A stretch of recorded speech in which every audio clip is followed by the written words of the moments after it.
माता च पिता तुमेव बन्धु च सखा तुमेव विद्या द्रविणं तुमेव सर्वं मम देव देवा।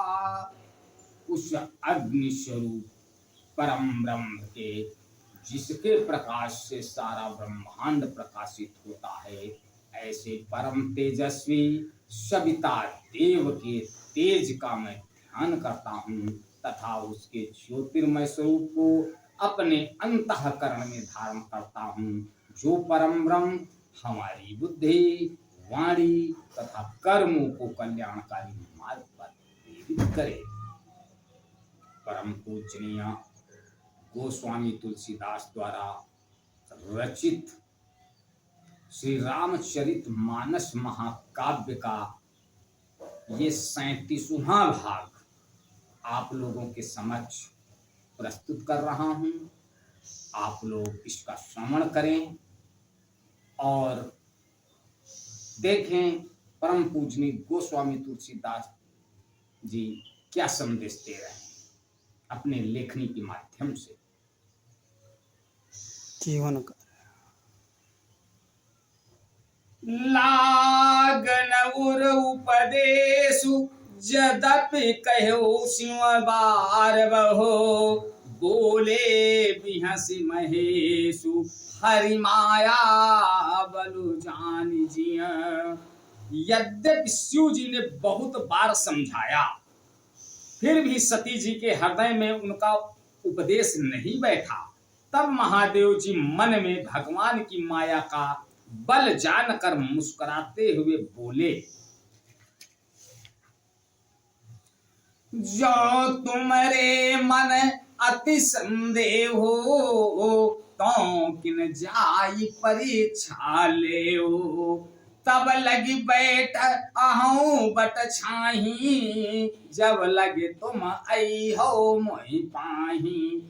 जो तुम्हारे मन में बहुत संदेह है तो तुम जाकर परीक्षा क्यों नहीं लेती।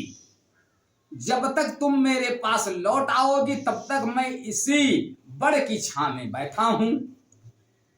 जैसे जाई मोह भ्रम भारी, करो सो जतन विवेक विचारी।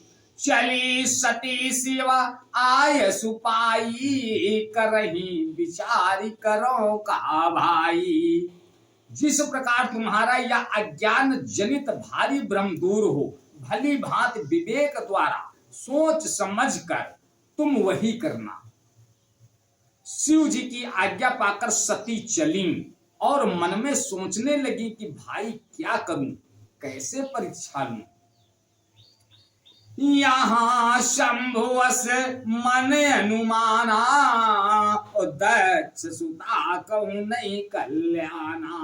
मोरे हो कहे न संशय जाई, विध विपरीत भलाई नाही। इधर शिव जी ने मन में ऐसा अनुमान किया कि दक्ष कन्या सती का कल्याण नहीं है। जब मेरे समझाने से भी संदेह दूर नहीं होता तब मालूम होता है विधाता ही उल्टे हैं। अब सती का कुशल नहीं है। होई है सोई जो राम रचि राखा, को करी तर्क बढ़ा वही शाखा। अस कही लगे जपन हरि नामा, ओ गई सती जहां प्रभु सुख धामा। जो कुछ राम ने रच रखा है वही होगा। तर्क करके कौन शाखा यानी विस्तार बढ़ावे। मन में ऐसा कहकर शिव जी भगवान श्री हरि का नाम जपने लगे और सती जी वहां गई जहां सुख के धाम प्रभु श्री रामचंद्र जी थे। पुणे पुणे हृदय विचारु, करिधर सीता कर रूप। आगे हुई चले पंथ तेहि, जेहि आवत नर भूप। यहीं तक। अगला आगे के भाग में तब तक के लिए जय श्री राम। ओ